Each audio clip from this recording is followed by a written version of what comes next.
जय हिंद, वंदे मातरम। आप देख रहे हैं चाणक्य न्यूज इंडिया और मैं हूं अशोक मिश्रा। और चाणक्य न्यूज इंडिया के खास कार्यक्रम चाणक्य स्पेशल में आज हम फिर एक बार आप सबके सामने हाजिर हैं। आज देश में सुबह से लेकर अभी तक बहुत सारी घटनाएं घटी हैं जिनको लेकर हम आपसे चर्चा करेंगे। चलेंगे अयोध्या के श्री राम मंदिर की बात करेंगे, राजस्थान में ईडी की रेड पर बात करेंगे, मध्य प्रदेश में कमलनाथ के नामांकन की बात करेंगे और साथ ही डिप्टी कलेक्टर निशा बांगरे के इस्तीफे के बाद उन्हें क्या हाथ लगा उस पर भी चर्चा करेंगे।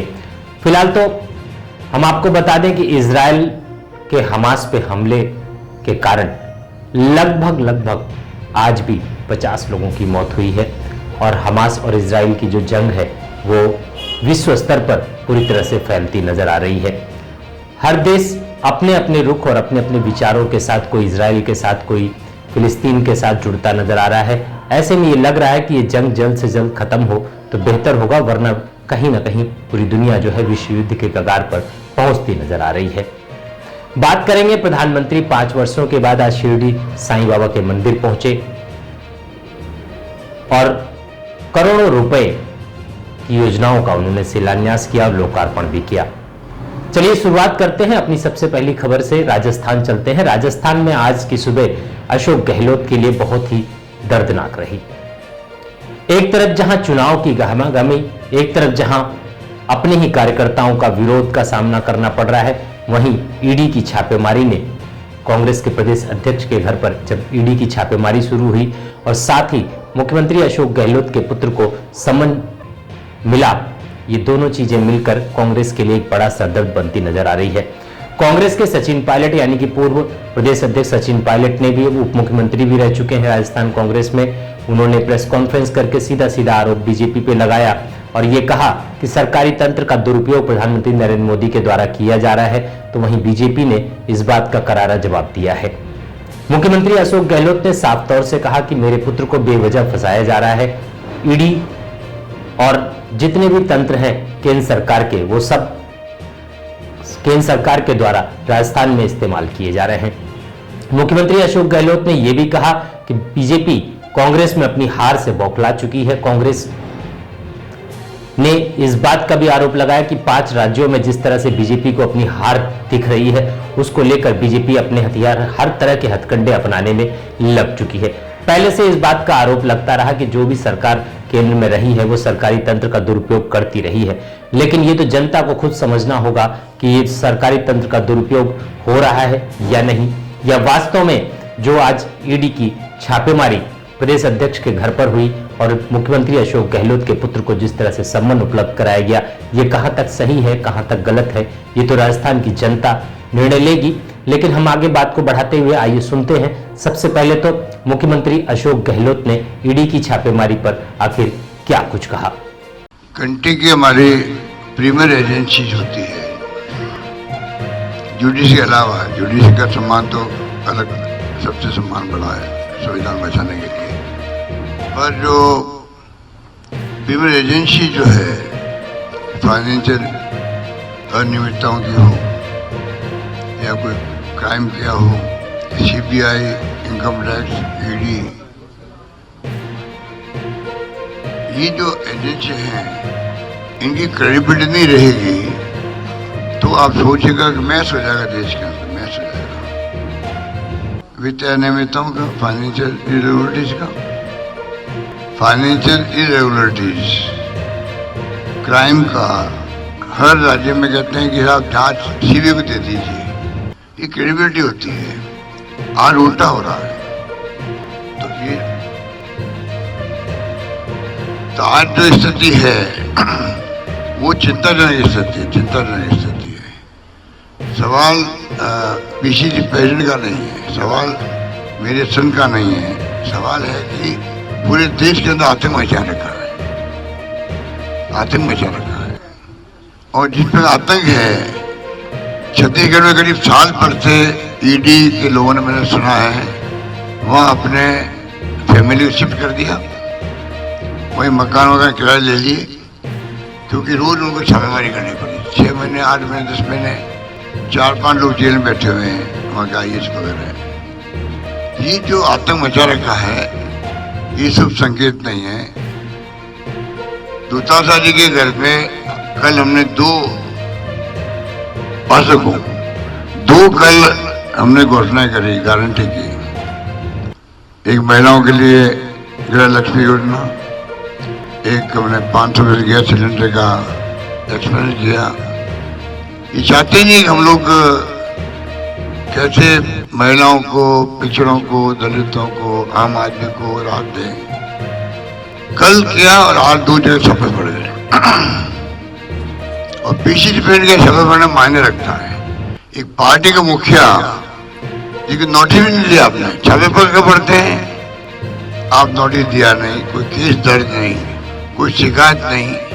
और शिकायत करने वाले कौन है? उनकी खुद की क्रेडिबिलिटी क्या है? कुछ लोग ऐसे हैं राजस्थान के अंदर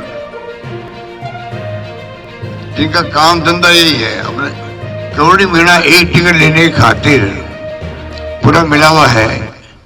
उनको काम ही सौंप रखा था साल भर से। उनके बीजेपी ने जाके ईडी में शिकायतें करो, गणपति प्लान में जाके बैठ गए। 500 करोड़ के अंदर पड़े हुए हैं। आप बताइए, और ईडी पहुंच जाती है। कल मान लो हमारे कोई नेता जाके धरना देगा कि इस कार्य के अंदर 800 करोड़ रुपए हैं, ईडी में आएगी?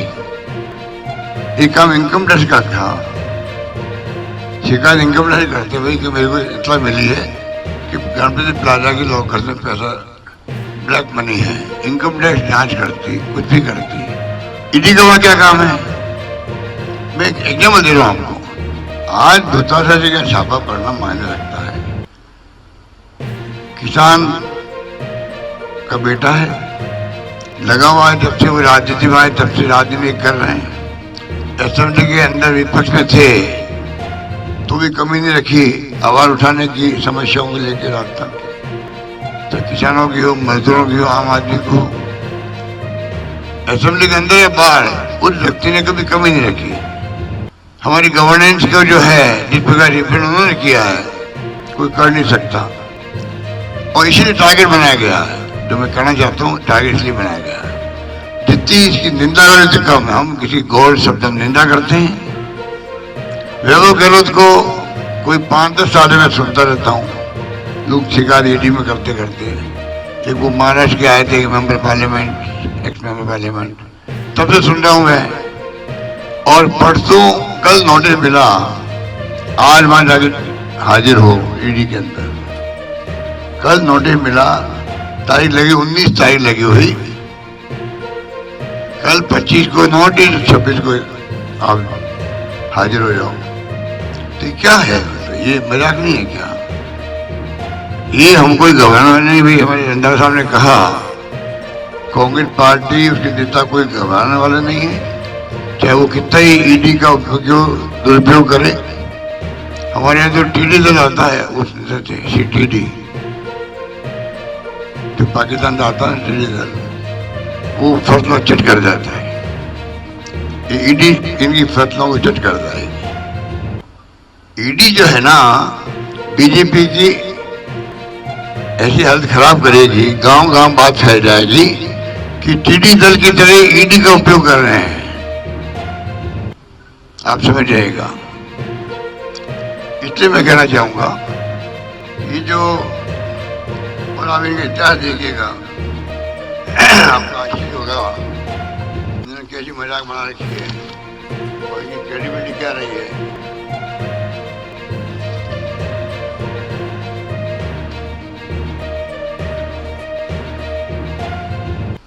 2004 से 14 के बीच में जब यूपी गवर्नमेंट थी, 112 सर्च की गई, 112 सर्च की गई, क्योंकि जेन्युइन सर्च की गई थी, जेन्युइन कंप्लेंट थी। इसलिए 112 में से 104 के खिलाफ चार्जशीट पेश की गई। मतलब 112 सर्च और 104 चार्जशीट पेश कर दी गई। 93% ये उसका काम था। अब क्या हो रहा है? 14 के बाद में 3010 जगह छापे डाले, छापेमारी 3010। कहाँ तो 112 10 साल में और कहा 9 साल में इनमें 888 केसों में चार्जशीट से पेश की गई, मतलब 29%। 93% यूपी गवर्नमेंट में, क्योंकि जेन्युइन छापेमारी थी, जेन्युइन काम होता था, और 29% शेयर। इससे अंदाज लगा लीजिए। और कोई बीजेपी नेता से पाक साफ है, कोई कांग्रेस नेता जाता है बीजेपी में तो उधर जाता वहां पर मशीन में। और तो प्रधानमंत्री खुद तो बोलते हैं अजीत पवार के बारे में, एनसीपी के बारे में, करंट पार्टी है, बड़ा आरोप लगा है। 2 दिन बाद में वो शामिल हो गए सरकार में, महाराष्ट्र में। अजीत पवार साहब बन गए, वित्त मंत्री बन गए। जिनके ऊपर चार्ज थे उनको बना दिया खजाने का मंत्री बना दिया। तो इसका आप क्या कहेंगे? एक क्लासिक एग्जाम्पल है। इतने मैं कहना चाहूंगा कि जो हालात बना रखे हैं इससे कोई घबराने वाले नहीं हैं। ये इनको गलतफहमी है। अभी तो हम और गारंटी देने जा रहे हैं, कल 5 गारंटी देने जा रहे हैं, 5 गारंटी। उनको तैयारी करने की 5 नेताओं को चुन ले पहले ही, कि जब गारंटी कर देंगे परसों कहाँ का छापे डाल दें, पहले तय कर दें। ये हालात है। तो आप पूछ सकते हो कि डेमोक्रेसी में अगर ऐसी सरकार बनी बैठी है दिल्ली में, जो लोगों दिल जीतने के बजाय अपने कार्यों से, अपने व्यवहार से, अपनी नीतियों से, अपने कार्यक्रमों से और सिद्धांतों से आप कामयाब हो, उसकी बजाय आप जो है आप गुंडागर्दी कर रहे हो। गुंडागर्दी ही है। ऊपर के दबाव के बगैर ना ईडी आ सकती है, ना सीबीआई, ना इनकम टैक्स आ सकती है। तो आप देख लीजिए जो शेखर वाला केस है, संजीवनी वाला, उसमें कितनी बार ईडी को रिक्वेस्ट करी आने के लिए, वहां ईडी नहीं आएगी। 6 बार पत्र लिखे होंगे, उनको 6 बार रिक्वेस्ट की गई कि आप केस ले लीजिए, ईडी का केस ले लीजिए। जेल में बैठे हुए वो लोग। और शेखर साहब के ऑस्ट्रेलिया में, इथियोपिया में, पता नहीं कहाँ कहाँ पर प्रॉपर्टी हैं, क्या लेन देन हुआ है। ईडी को रिक्वेस्ट करिए, एसओजी रिक्वेस्ट करिए, एसओजी रिक्वेस्ट करिए तभी परवाने की जा रही है। आप देख लीजिए इस प्रकार से हमारे कांग्रेस नेताओं को जिस प्रकार से ये तंग किया गया है वो सबके सामने है। इसलिए आज हमने उचित समझा कि आप सबको बुलाया जाए, एक्सप्लोर किया जाए। जहाँ जहाँ चुनाव होते हैं वहाँ जाके ईडी छापे डालती है, चुनाव हम जीतते हैं। आप सोच सकते हैं इसका मतलब क्या हुआ। तंग किया गया, 22 बार छापे डाले गए कर्नाटक के अंदर, चुनाव जीते कांग्रेस। हवा चल रही छत्तीसगढ़ के अंदर कांग्रेस की, वहां तो मैंने कहा साल भर से बैठे हुए ईडी वाले, मकान किराए लेकर बैठे हुए हैं, छापे डाल के लगातार तंग कर रहे हैं मुख्यमंत्री को, सरकार को। वहां कांग्रेस जीते जा रही है। राजस्थान में आप देख लीजिए स्थिति क्या है कांग्रेस की। मैंने कई बार कहा आपको, इस बात सरकार का मन है सरकार रिपीट करने का। ये माहौल बन चुका है राजस्थान के अंदर। इनको तकलीफ हो रही है, डरा रहे, धमका रहे ये लोग। महाराष्ट्र में क्या किया, जिन जिन खिलाफ मुकदमे थे ईडी के, क्या शिवसेना टूट के गई अलग, तो उन्हें मुकदमे वापस ले लिए गए नेताओं के। जो अजीत पवार के साथ गए थे साथ में जो सरकार को, उनके मुकदमे वापस ले लिए गए। ये हालात।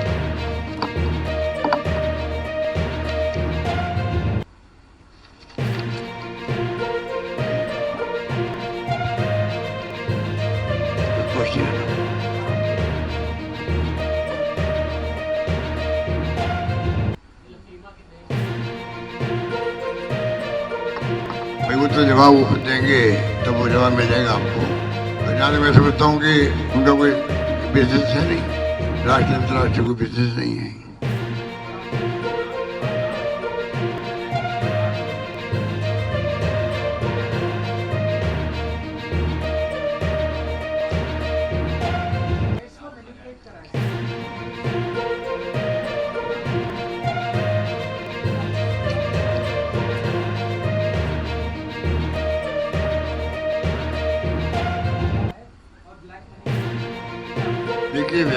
कोई काम है नहीं, कोई कंपनी ने किया होगा वो जवाब देगी उनका।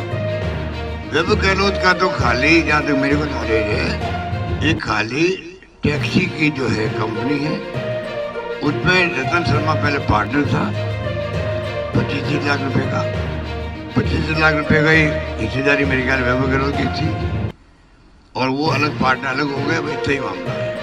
अब उस होटल के अंदर जो कंपनी है उसमें शेयर कितने बेचे, किसको बेचे, कितने कितने बेचे, वो कंपनी जवाब दे रही है।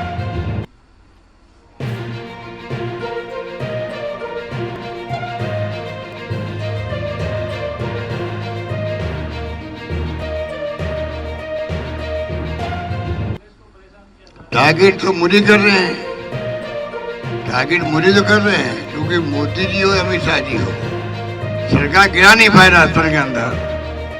वो दर्द इतना भयंकर इनको है। 5 सरकारें हैं, महाराष्ट्र, मध्य प्रदेश, कर्नाटक, गोवा, मणिपुर, कहाँ क्या नहीं किया इन्होंने, हॉर्स राइडिंग करके सरकार बना ली वहां पर। यहाँ दाल गली नहीं उनकी, इसलिए जानबूझ के राजस्थान आज उनका सबसे बड़ा टारगेट है राजस्थान का। हम उनका मुकाबला कर रहे हैं, कामयाब होकर दिखाएंगे इनको, कामयाब होकर दिखाएंगे। जनता हमारे साथ में है। ईडी का दुरुपयोग करो, सीबीआई का करो, कोई फर्क नहीं पड़ने वाला। और आज इन्होंने जो किया है, प्रदेश कांग्रेस कमेटी अध्यक्ष के ऊपर हमला किया है, जनता इनको बख्शेगी नहीं।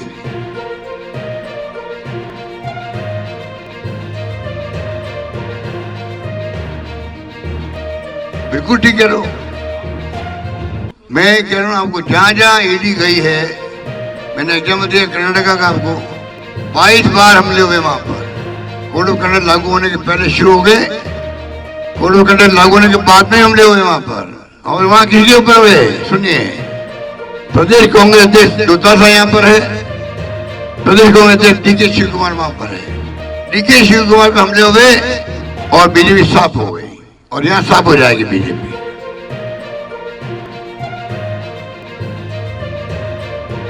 वो खुद ही मजबूत हमें कर रहे हैं। ईडी के छापे डालना ये कोई मामूली बात नहीं। देखिए एजेंसी है, आप छापे डाल रहे हो, नोटिस दे रहे हो, अगर कोई आधार के कोई केस नहीं, ना दोता से भी कोई केस है, ना वैभव के कोई केस है, ना कोई नोटिस दिया पहले कभी भी आपके खिलाफ ही शिकायत आई है, जवाब दो, वो तो दे कम से कम।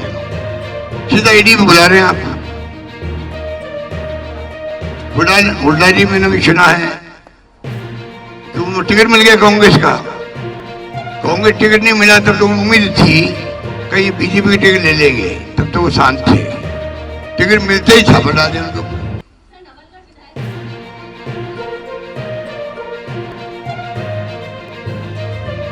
भैया वे वो गहलोत जी तो होटल में मालूम पड़ो, मैं कहीं जाए, मैं भी जाके रुकूं उनके होटल में, मालूम बड़े होटल है कहाँ।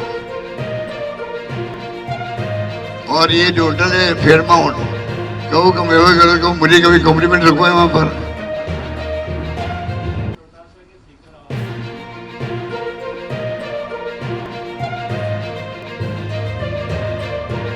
देखिए ये स्पॉन्टेनियस रिएक्शन है, ये रिएक्शन स्पॉन्टेनियस चाहिए।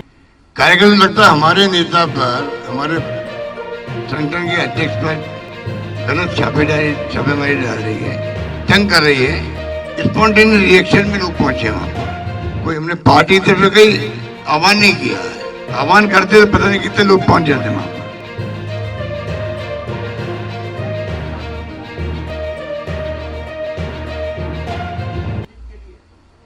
मैं जाऊंगा कोर्ट में क्या?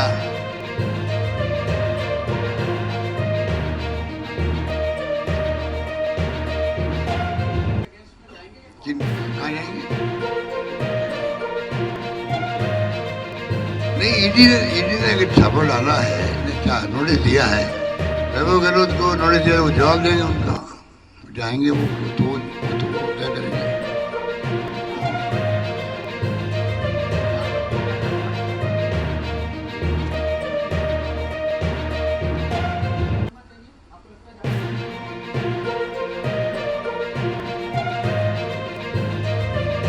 इनके बारे में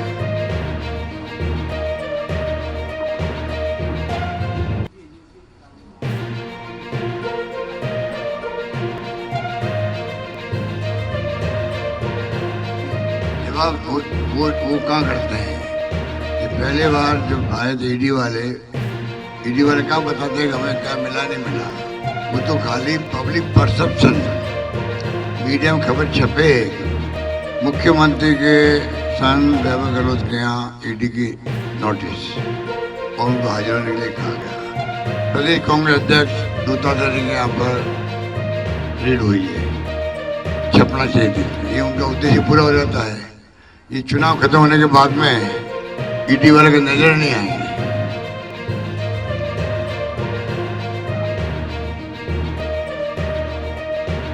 उनको मैं पूछूं आप जमानत लेने क्यों गए, जमानत क्यों ले लिया आपने हाईकोर्ट के अंदर। अब गए हैं शेखावत साहब वहाँ गए हैं हाईकोर्ट के अंदर 5-10 दिन पहले कि चालान पेश होने पे स्टे लगा दिया जाए। जो व्यक्ति ऐसी बातें बोलता है लोगों को पैदा करने के लिए, पूछो आपने जमानत क्यों ले ली वहाँ पर, लोग क्यों लगे जमानत अरेस्ट करने पर, और क्यों आप जा रहे हो कि चालान पेश नहीं होना चाहिए, उस पर रोक लगाए कोर्ट। ये अपने लगाई हुई वहाँ पर।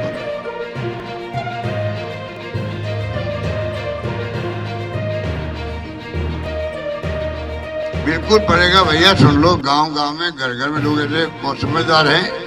आज की कार्रवाई जो हुई है, कल की वैभव गहलोत की आज वाली कार्रवाई, उसका आप देखना घर घर में चर्चा होगी आज राजस्थान के अंदर। क्योंकि हमने गारंटी देने शुरू करी। उनको मालूम है कि 7 गारंटी कांग्रेस देने वाली है। 2 दे चुकी कल प्रियंका जी की मौजूदगी के अंदर, 5 देनी बाकी है। कल वो अनाउंसमेंट होगा गारंटियों का। वो घबरा के नहीं कर रहे हैं काम, वो घबरा के ही कर रहे हैं कि हमारी गारंटी आई नहीं मार्केट के अंदर। तो पहली गारंटी हमने दी है, वो लागू कर दी है। हमारी क्रेडिबिलिटी हाईएस्ट है। देश के अंदर जो चर्चा होती है, राजस्थान की सरकार की गारंटियां लागू हो गई है। बजट घोषणा मैंने करी थी, अधिकांश देखेंगे आप 90% बजट घोषणाएं लागू हो गई है। ये बहुत कम बार होता है कि आपकी घोषणाएं होना अलग बात होती है, लागू होना दूसरी बात होती है। हमारी सरकार की बजट घोषणा लागू हो रही है। महंगे राष्ट्रीय विद्युत वादे जो मैंने किए थे गारंटी के रूप में, वो लागू हो रहे हैं। पशुला के बीमा किसे कहते हैं, हिंदुस्तान में कहीं है। उनका जवाब नहीं देना, प्रधानमंत्री जी देंगे, मोदी जी देंगे, इनकी पार्टी वाले बोलेंगे नहीं, ओपीएस के बारे में नहीं बोलेंगे। हमने जो वादे किए आपसे, जनता से, उनके ऊपर वो रेट क्यों नहीं करते बीजेपी वाले। मैं पूछना चाहता हूँ कि राजनीति में लड़ाई तो होती है। हमने जो एक्शन किए हैं, घोषणा की है, गारंटी दी है, उसका जवाब वो दे रहे चुनाव के अंदर। एक का जवाब नहीं दे पा रहे। देखिए वो तो टाइम बताएगा, पर हमने कहा है कि मिशन 156 लेके चल रहे हैं हम लोग। 98 में जनता ने हमें दिया था, ऐसे ही माहौल नजर आ रहा है। धन्यवाद। आपने देखा मुख्यमंत्री अशोक गहलोत ने किस तरह से ईडी की छापेमारी को लेकर क्या कुछ कहा। वहीं बीजेपी के केंद्रीय मंत्री के द्वारा बीजेपी राष्ट्रीय कार्यालय में प्रेस कॉन्फ्रेंस करके अशोक गहलोत के आरोपों का करारा जवाब दिया गया। आइए सुनते हैं कि आखिर बीजेपी के द्वारा अशोक गहलोत के आरोपों पर क्या कुछ कहा गया। नेता केंद्रीय जल शक्ति मंत्री माननीय गजेंद्र सिंह शेखावत जी आपको संबोधित करेंगे। मेरा विनम्र निवेदन है माननीय शेखावत जी से आपको संबोधित करें। धन्यवाद संजय जी। मित्रों, एक अत्यंत महत्वपूर्ण विषय और आज के घटनाक्रम को लेकर के कुछ आपसे चर्चा करने के लिए आप सब लोगों के बीच में मैं आज उपस्थित हुआ। लगातार पिछले 5 वर्षों से हम इस बात की चर्चा आप सबके माध्यम से राजस्थान प्रदेश के लोगों के सामने और देश के लोगों के सामने रख रहे थे कि वर्तमान की अशोक गहलोत सरकार ने भ्रष्टाचार के सभी मानबिंदुओं को पार करके नए बेंचमार्क्स ऐसे बना दिए। राजस्थान में जिस तरह से राजस्थान के लाखों युवाओं के भविष्य को अंधकार में बनाने में सीरीज ऑफ पेपर लीक हुआ, 1 से लेकर के 19 बार तक लगातार राजस्थान में जिस तरह से पेपर लीक हुए, उसके कारण से राजस्थान के 70 लाख युवा जो विभिन्न प्रतियोगी परीक्षाओं में सम्मिलित हुए थे, उनका भविष्य न केवल अंधकार में हुआ, अभी तो सरकार द्वारा प्रतियोगी परीक्षाओं के माध्यम से भर्ती की व्यवस्था पर से भी प्रदेश के लोगों का, प्रदेश के युवाओं का और प्रदेश के ऐसे एस्पिरेंट युवाओं के परिवारजनों का विश्वास समाप्त हो गया। उन 70 लाख युवाओं में से निश्चित ही अधिकांश युवा किसी गरीब के बेटे थे, किसी साधारण परिवार के बेटे थे, किसी किसान के बेटे थे, किसी आदिवासी परिवार के बेटे या बेटी थे, या किसी दलित परिवार के बेटे या बेटी थे, जिन्होंने पेट काट करके इस आशा के साथ में कि बेटे के द्वारा किए गए परिश्रम के चलते हुए जब उसे सरकारी नौकरी प्राप्त होगी, उसके जीवन में एक स्थायित्व आएगा और साथ ही साथ परिवार का सम्मान भी एक बार फिर पुनः स्थापित होगा। इस आशा के साथ में उन्होंने कठोर परिश्रम करके अपने बच्चों को जिस तरह से पढ़ाया, युवाओं ने भी एक बेहतर भविष्य की अपेक्षा में जिस तरह से रात भर जाग करके परिश्रम किया, लेकिन अंततः उसका परिणाम पेपर लीक के माध्यम से उजागर हुआ। यहाँ दीगर बात यह है कि पहले पेपर लीक से लेकर के 19वें पेपर लीक तक लगातार सरकार और सरकार में बैठे हुए लोग इस पर लीकापोती करते हुए नजर आए। प्रारंभ के पेपर लीक के समय माननीय गहलोत साहब ने प्रतिक्रिया देते हुए फौरी तौर पर यह कहा कि इस तरह की घटनाएं होना सामान्य बात है और अन्य प्रदेशों में भी इस तरह की घटनाएं होती है। बाद में उन्होंने अपना राग परिवर्तित करते हुए राग में दूसरा सुर अलापा और उन्होंने कहा कि इसमें हम जांच करवाएंगे। वो क्रम न थमने पर बाद में उन्होंने फिर अपने राग में अपने सुर में तीसरा राग अलापते हुए कहा कि इसमें कोई भी अधिकारी और कर्मचारी लिप्त नहीं, और निरंतर 18 पेपर लीक होने तक वो हर बार बिना मांगे ही कर्मचारियों, अधिकारियों और राजनेताओं को क्लीन चिट ऐसे प्रदान करते हुए दिखाई दिए। 18वें पेपर लीक के बाद जब भारतीय जनता पार्टी ने प्रचंड आंदोलन राजस्थान प्रदेश के हर एक जिले में खड़ा किया और उसके बाद जिस तरह की परिस्थितियां बनी, और मैं अभिनंदन करना चाहता हूं आप सब पत्रकार मित्रों का भी कि आपने जिस निर्भीकता और निष्पक्षता के साथ में इस सब विषय को देश और प्रदेश की जनता के सामने रखा, तब दबाव में आकर के गहलोत सरकार को कुछ फौरी तौर पर कार्रवाई करनी पड़ी और कार्रवाई कुछ कदम चली थी। हम सबके संज्ञान में है कि आरपीएससी के सर्विंग मेंबर को जेल जाना पड़ा और इसके साथ साथ में कांग्रेस सरकार के द्वारा मंत्री पद का दर्जा दिए गए व्यक्ति को भी रंगे हाथों गिरफ्तार किया गया।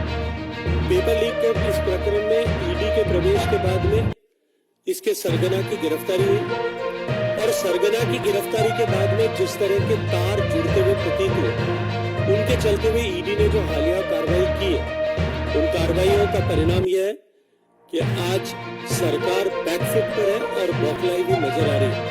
लेकिन क्योंकि नरेंद्र मोदी जी की सरकार का ये संकल्प पहले दिन से है कि हम किसी भी सूरत में किसी भी क्षेत्र में भ्रष्टाचार को बर्दाश्त नहीं करेंगे और भ्रष्टाचार के प्रति जीरो टॉलरेंस की नीति अपनाते हुए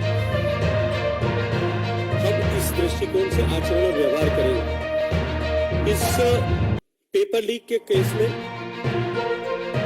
एसओजी और एंटी करप्शन ब्यूरो जो राजस्थान सरकार के मुखिया आदरणीय अशोक गहलोत साहब के अधीन काम करते, गृह मंत्री होने के नाते और मुख्यमंत्री होने के नाते डायरेक्ट कंट्रोल एंड कमांड मुख्यमंत्री जी का है।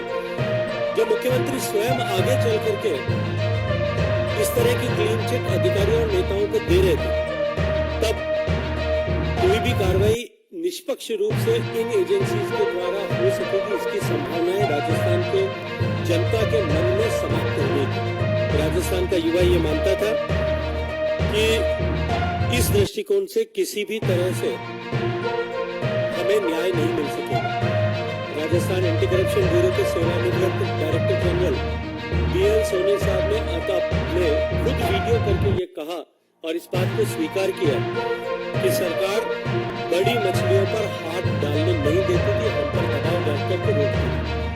अब जब इस प्रकरण से जुड़ी हुई बड़ी मछलियों पर ईडी ने कार्रवाई करना प्रारंभ किया है, तो निश्चित ही सरकार में बैठे हुए लोगों को अपनी धरातल हिलता हुआ प्रतीत होता है, अपनी धरती धूसती हुई प्रतीत होती है, अपनी कुर्सी खिसकती हुई प्रतीत होती है, और इसके चलते हुए वो ध्यान भटकाने के लिए इस तरह की फौरी प्रतिक्रियाएं करते हैं। आज उन 70 लाख युवाओं और युवतियों को न्याय दिलाने के लिए जब एनफोर्समेंट डायरेक्टोरेट ने नियमानुसार कार्रवाई करना प्रारंभ किया है और उसमें जिस तरह की जब्ती संपत्ति की, सोने की और कागजात की हो रही है, आज उन सब ऐसे 70 लाख युवा और उनके परिजन जिन्होंने खून के आंसू बहाए थे, सरकार की इस विफलता और सरकार के में बैठे नुमाइंदों की मिलीभगत के चलते हुए जिस तरह के पेपर लीक के प्रकरण राजस्थान में हुए थे, उनसे अब न्याय की उम्मीद उनके खिलाफ हो रही इस कार्रवाई के चलते हुए युवा और उनके परिजनों के मन में जागी है। राजस्थान के मुख्यमंत्री अशोक गहलोत साहब ये बताएं कि गोविंद सिंह डोटासरा जी के ऊपर यदि वो सम्मिलित है, उनके सूत्र और तार पेपर लीक के यदि उनके परिवार और उनसे जुड़े हुए मिलते हैं, तो इन गरीबों, इन दलितों, इन शोषितों, इन पीड़ितों ऐसे और उनके परिवार के युवाओं को न्याय दिलाने के लिए उन पर कार्रवाई होना चाहिए कि नहीं होना चाहिए। मैं आप सबको स्मरण कराना चाहता हूं कि जब माननीय मुख्यमंत्री ये कह रहे थे कि कोई भी अधिकारी और कर्मचारी इसमें सम्मिलित नहीं है, तब पहली जांच जब एंटी करप्शन ब्यूरो ने की थी, उस पहली जांच में उसके सूत्र जो है अधिकारियों और नेताओं तक पहुंचे थे, लेकिन इस राजनीतिक स्तर पर हुए भ्रष्टाचार को दबाने के लिए गहलोत सरकार ने उस जो है जांच को रोकने का काम किया था।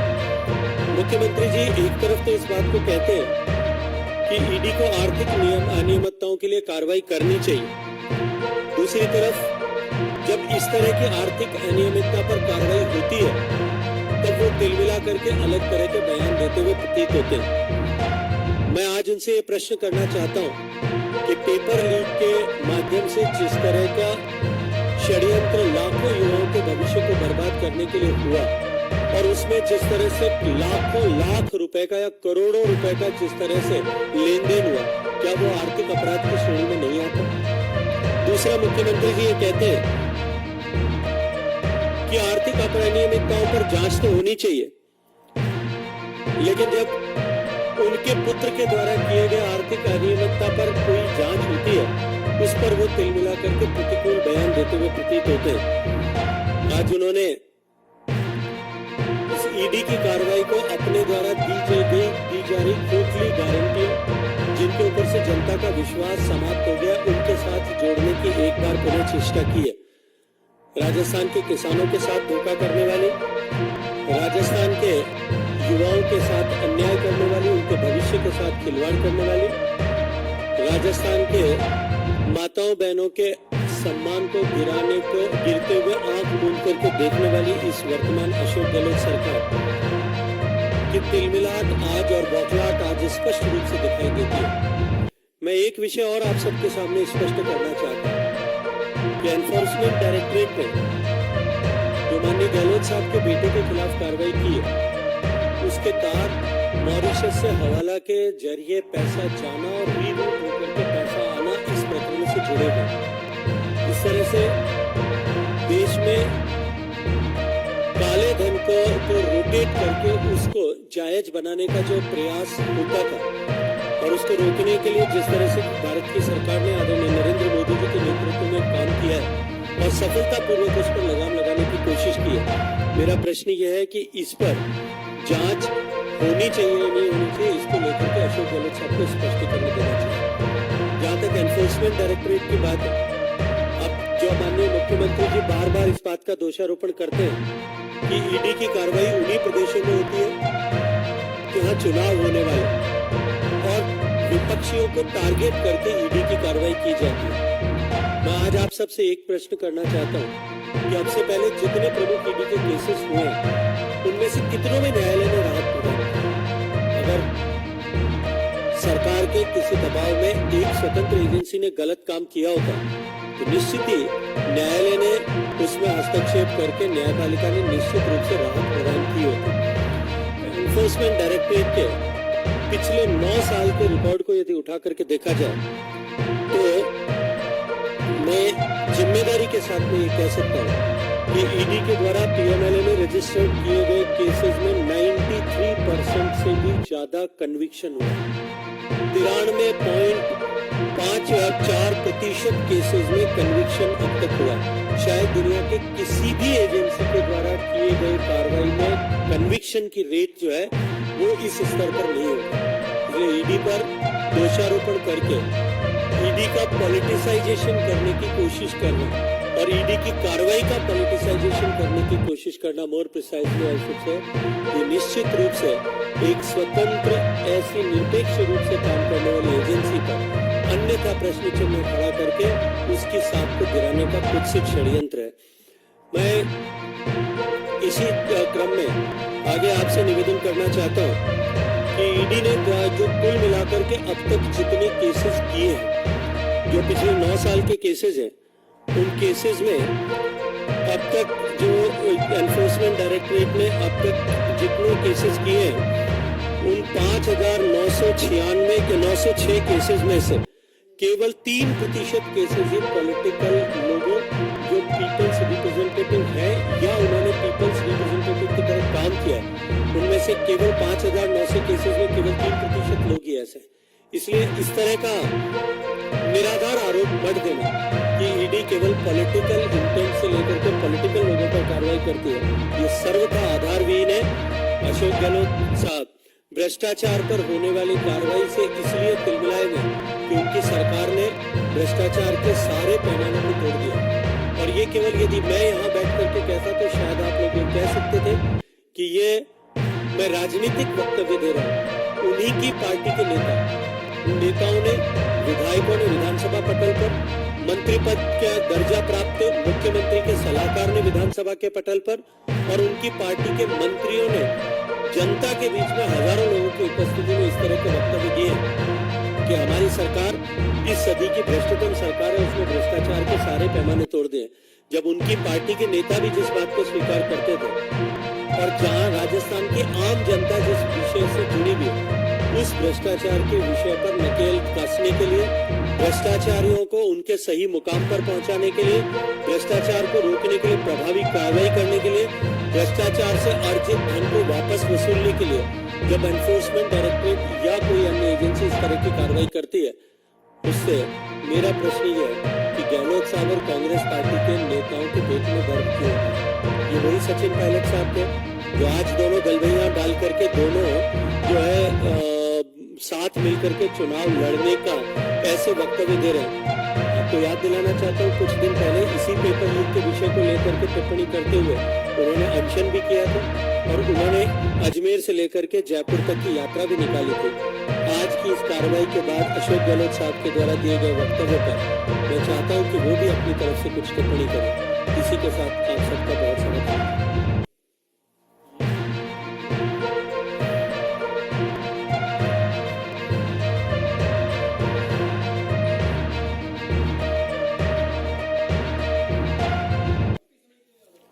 निश्चित रूप से पिछले वर्षों से निरंतर इस विषय को लेकर के जांच चल रही है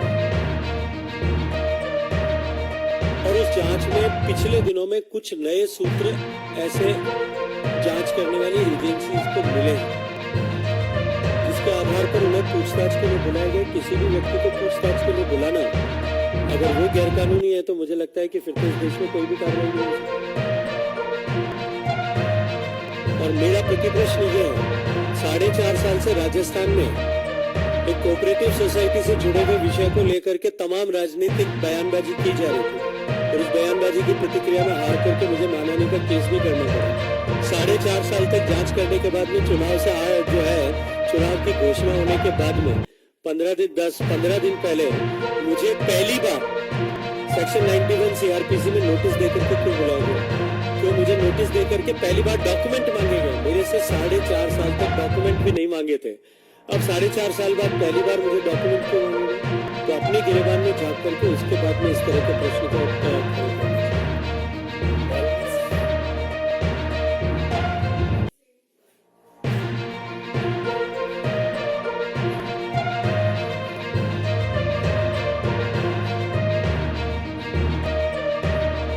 So this is the same reply which I have given.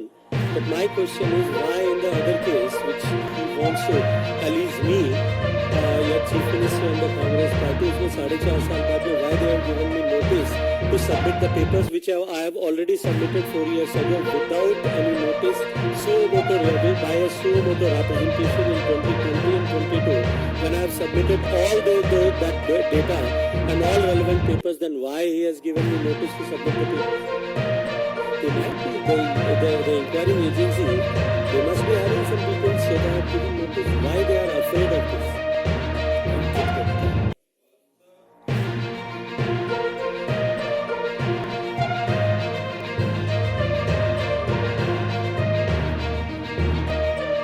तो मुझे लगता है कि इन सब विषयों का कहीं कोई तारतम्य नहीं है।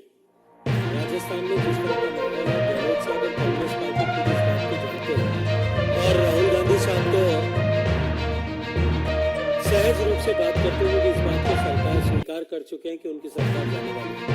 पहले वो अपने घर में ठीक करें, धरातल पर निगाह डालकर के देखें। प्रचंड बहुमत के साथ में भारतीय जनता पार्टी की सरकार आने वाली है और सरकार आने के बाद इन सब विषयों को लेकर के जो किसानों के साथ अन्याय हुआ है और जो युवाओं के भविष्य के साथ खिलवाड़ हुआ है, उनके सारे जिम्मेदार लोगों के साथ में प्रभावी कार्रवाई हो।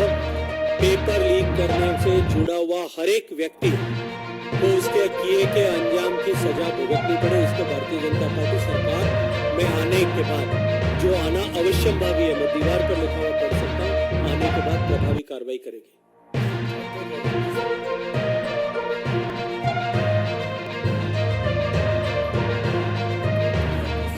थोड़ा जोर से।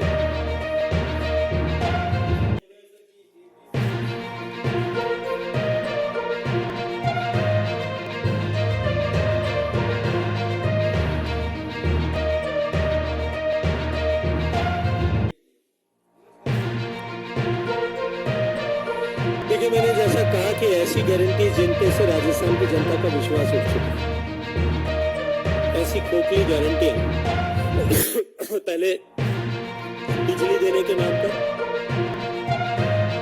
किसान को फ्री बिजली देने के नाम पर, अन्नपूर्णा किट के नाम पर, मोबाइल देने के नाम पर और गैस का सिलेंडर 500 रुपए में देने के नाम पर जितनी गारंटियां दी गई थी, उन गारंटियों की राजस्थान की जनता ने सिरे से नकार दिया। इसलिए अब इन नई गारंटियों के साथ एक जो नए लिफाफे में डाल करके पुरानी गारंटी को वापस पेश किया। मार्च में बजट पेश में ये कहा गया था कि हम 500 रुपए में सिलेंडर जनता को देंगे। अब वही गारंटी प्रियंका गांधी जी के मुंह से आप उसी गारंटी को पेपर में डाल करके वापस दिला रहे। मैं तो आपसे एक प्रश्न करना चाहता हूँ कांग्रेस पार्टी की सरकार से कि जो गारंटीज मुख्यमंत्री जी ने अभी राजस्थान में दी है, एक बार हिमाचल में, छत्तीसगढ़ में भी जो गारंटीज दी गई थी, उन गारंटीज को भी एक बार आकलन कर लें कि उनमें से कितनी गारंटी आप अब तक पूरी कर।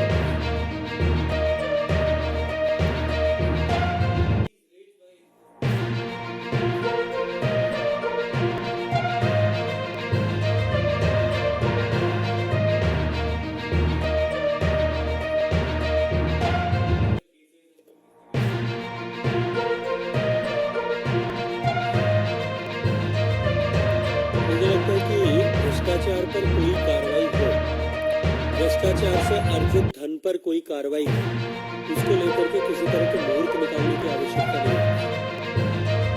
जब भी ऐसा कोई विषय संज्ञान में आता है, उस पर कठोरतम कार्रवाई होनी चाहिए। ये नरेंद्र मोदी जी का संकल्प है और इस संकल्प के साथ पिछले 9 साल से सरकार ने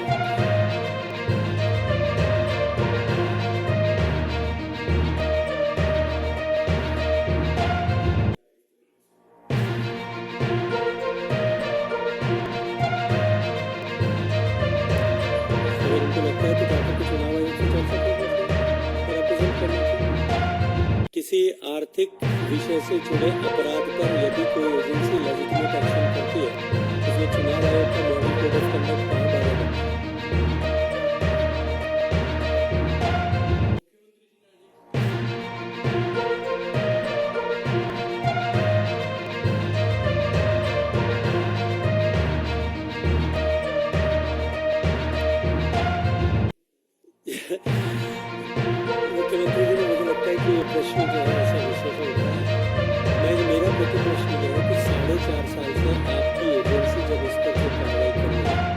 कार्रवाई में आप अभी तक अध्ययन करके नहीं पाए, क्योंकि कार्रवाई का उद्देश्य ये नहीं है कि जिन इन्वेस्टर्स का पैसा डूबा उनका पैसा उनको वापस दिलाया जाए, क्योंकि अगर यही उनका संकल्प होता तो 14 इस तरह की सोसाइटी जो है जो सिंक हो गई है, जिनके इन्वेस्टर्स अपने निवेश किए हुए धन को प्राप्त करने की लालसा के साथ में घूम रहे, उनमें से किसी एक पर भी, एक को छोड़ करके किसी और 13 में से किसी एक पर भी आपका वक्तव्य आपने कभी मुख्यमंत्री जी को सुना?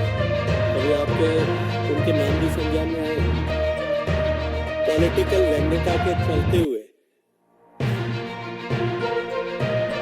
मुझे झूठा फंसाने के लिए जिस तरह के 4.5 साल तक षड्यंत्र किए, मेरा तो प्रश्न आज ये है कि 4.5 साल में आप अपनी एजेंसी के तहत प्रभावी कार्रवाई क्यों नहीं कर पाए?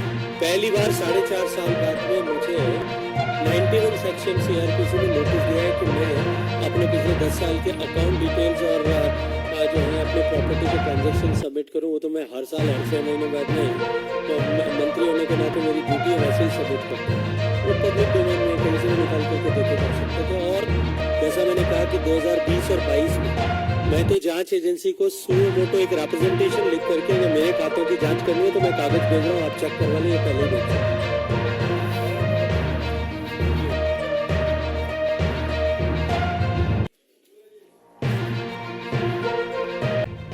अभी आपने सुना कि जिस तरह से बीजेपी और कांग्रेस का आरोप प्रत्यारोप एक दूसरे पे चल रहा है और आज सवेरे से जिस तरह की गहमागहमी राजस्थान में देखने को मिली, उसका असर केंद्र तक यानी कि दिल्ली तक भी देखने को मिला है।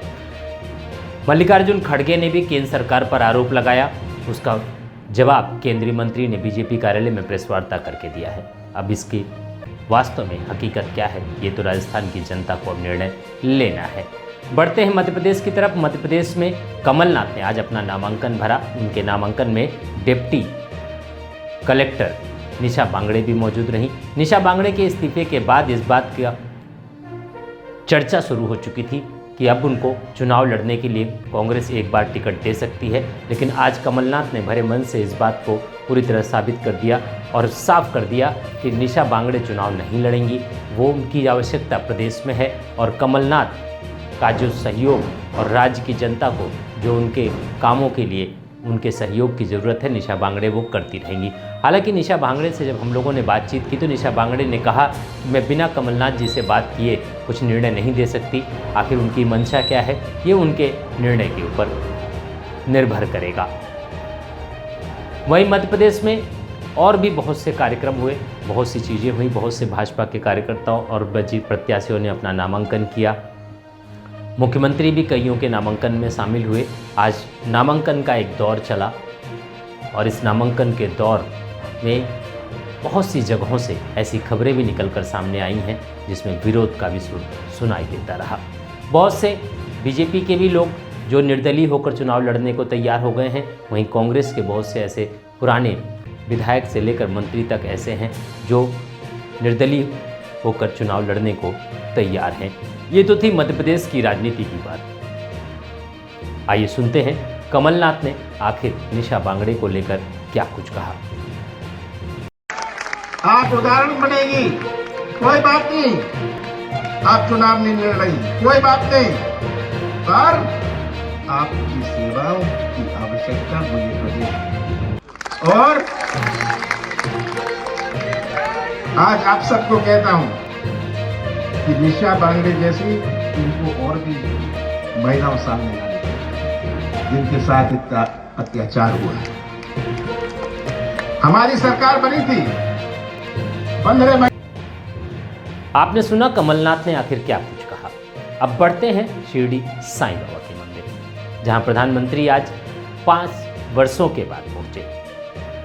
प्रधानमंत्री का जो रूप और जो अंदाज वहां देखने को मिला, ऐसे में लगने लगा है कि कहीं ना कहीं 2024 के लोकसभा चुनाव का आगाज अब हो चुका है।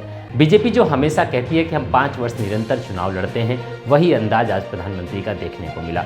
महाराष्ट्र को उन्होंने बड़ी सौगात दी, शिरडी साईं धाम अहमदनगर को उन्होंने बहुत बड़ी सौगात दी है। 13,500 करोड़ रुपए की परियोजनाओं का शिलान्यास भी किया गया है और कुछ परियोजनाओं का लोकार्पण भी हुआ। उसके बाद प्रधानमंत्री वहाँ से गोवा गए। गोवा जाकर उन्होंने एक अंतर्राष्ट्रीय एथलीट्स कार्यक्रम का शुभारंभ किया और वहाँ पर एथलीट्स को संबोधित भी किया है। आइए सुनते हैं आखिर प्रधानमंत्री ने क्या कुछ कहा।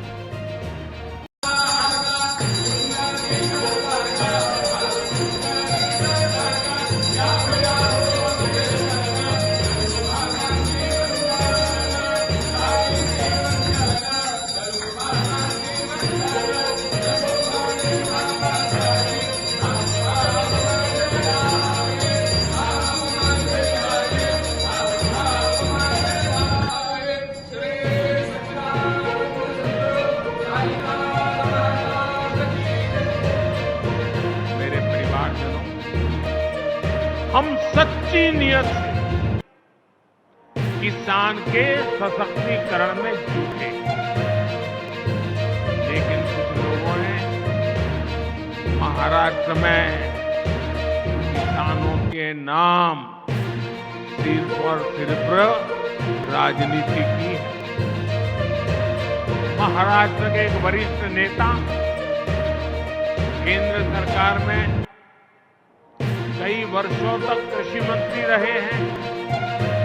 ऐसे व्यक्तिगत रूप से तो मैं उनका सम्मान भी करता हूं, लेकिन उन्होंने किसान के लिए क्या किया?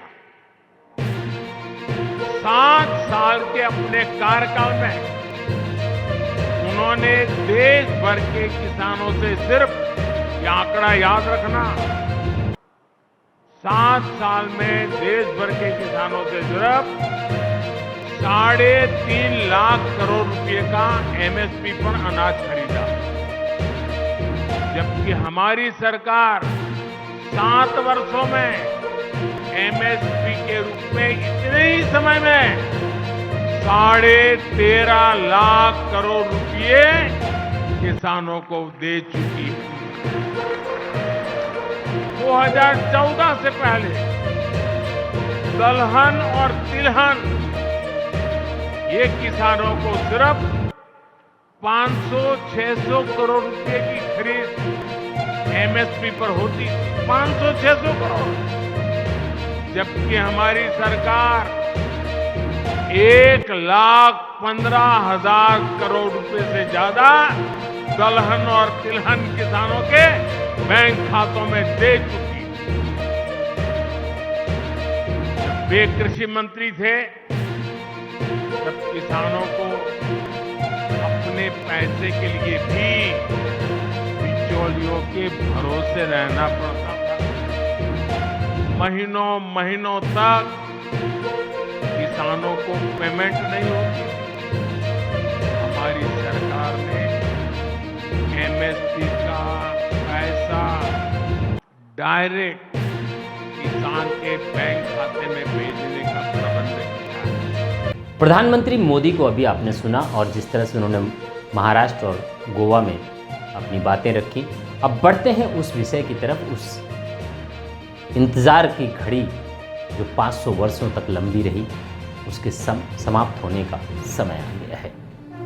तीनों लोक के पालक प्रभु श्री राम 500 वर्षों तक टेंट में अपना जीवन यानी कि तंबू में अपना जीवन गुजारते रहे। उनकी इस लड़ाई में उनके भक्तों ने अपने जीवन की आहुति दी। हजारों लाखों कार्यकर्ता, हजारों लाखों राम भक्त या ये कहा जाए कार सेवक ने अपने जीवन को उनके चरणों में अर्पित किया। अयोध्या की जमीन लहूलुहान हुई, राजनीतिक दौर चले, आरोप प्रत्यारोप का दौर चला, अदालतों में सुनवाइयां चलती रहीं। इन सब कठिनाइयों को पार करते करते आखिर वो घड़ी आ ही गई कि जब 22 जनवरी 2024 को प्रभु श्री राम तीनों लोक के पालक अपने घर में गृह प्रवेश करेंगे। आज हम आपको दिखाएंगे कि किस तरह से उन 500 वर्षों का संघर्ष चला और आज हम उस पल को भी याद करेंगे जब उन कारसेवकों ने अपने जीवन की आहुति दी। अवध के लोग उस पल को कभी भूल नहीं सकते। उन सभी चीज़ों से आज हम आपको रूबरू कराएंगे। साथ ही हम आपको ये बता दें कि 2014 में प्रधानमंत्री मोदी जब प्रधानमंत्री बने थे तो सनातन धर्म को मानने वाले, हिंदुत्व को मानने वाले, प्रभु श्री राम को मानने वालों ने आंख बंद करके प्रधानमंत्री मोदी को इसी विश्वास पे वोट किया था कि राम मंदिर जरूर बनेगा। कहीं ना कहीं ये एक बड़ा संकल्प था, जिस संकल्प को आने वाली बाधाओं को केंद्र सरकार के द्वारा कैसे पार किया गया और किन कठिनाइयों से उसका सामना करते हुए आज वो दिन लाया गया है, ये मोदी के लिए देश को, सनातन को और हिंदुत्व को एक बड़ा तोहफा है। राजनीतिक स्तर पर विरोधी चाहे कुछ भी कहें, राजनीतिक स्तर पर उनके विरोधी बयानबाजियां करना शुरू कर चुके हैं, क्योंकि आज जब प्रधानमंत्री मोदी को निमंत्रण पत्र दिया गया तो विपक्ष के लोगों ने ये आरोप लगाया कि वो प्रधानमंत्री हैं, उन्हें तो जाना ही है, उनको निमंत्रण देने की आवश्यकता क्या थी।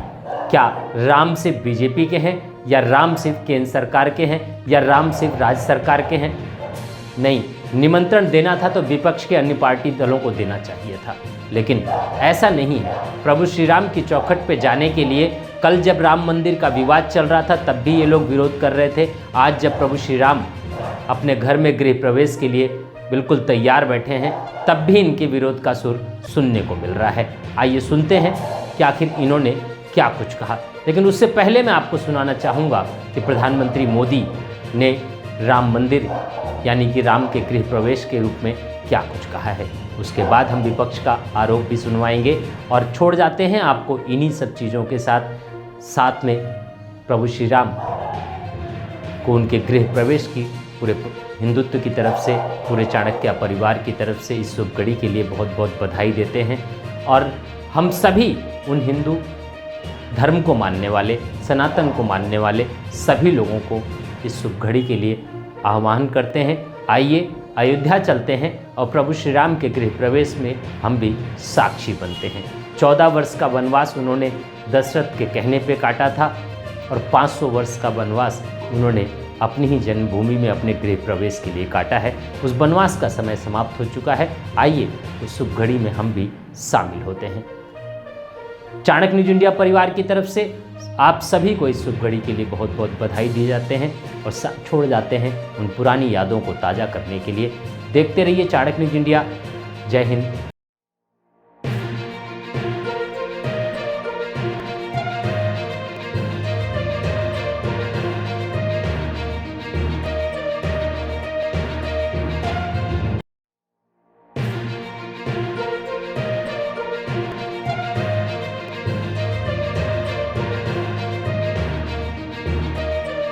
निमंत्रण सिर्फ एक ही पार्टी को जा रहा है क्या? कौन कौन पहुंचता कौन नहीं पहुंचता उस पर मैं कोई टिप्पणी नहीं कर सकता हूं, लेकिन भगवान सिर्फ एक पार्टी तक सीमित रह गए हैं क्या? निमंत्रण देने हैं और उसमें अगर उत्साह और उल्लास सबका देखना है तो सभी को होना चाहिए, सभी को निमंत्रित करना चाहिए। अब उनको अपनी परिस्थितियों को देखते हुए क्या करना है वो निर्णय लेंगे, लेकिन आप इसको एक पार्टी का प्रोग्राम बना रहे हैं। क्या ये पार्टी का प्रोग्राम है और एक ही व्यक्ति विशेष का ही प्रोग्राम है? तो ये मेरी तो समझ में नहीं आता। भगवान तो सबके हैं ना।